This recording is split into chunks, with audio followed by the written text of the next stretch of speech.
vado a utilizzare la lenticchia di Castelluccio de Norcia.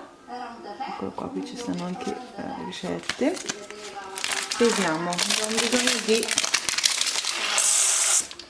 di lenticchie grandi e li andremo a tagliare in modo grossolano, ok? Mettiamo dentro circa 2 cucchiai d'olio, una cipolla bella grande tagliata in modo grossolano, anche la carota la andremo a tagliare in modo grossolano, quindi poi peperoncino, ok?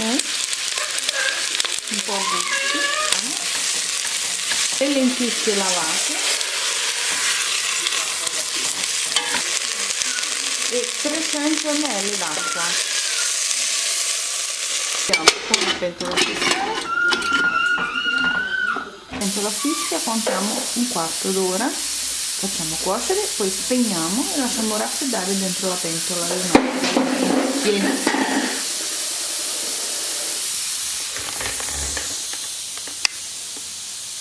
Oh oh!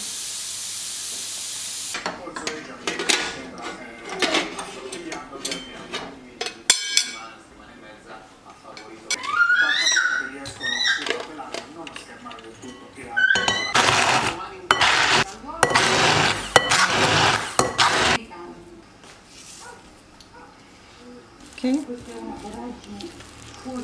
pangrattato così, circa un cucchiaio di questo impasto. Andremo a, vedete, ci vuole qualche pezzettone lo lascio.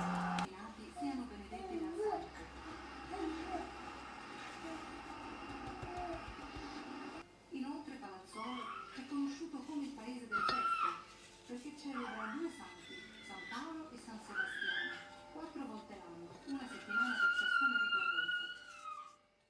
Che andremo a cuocere.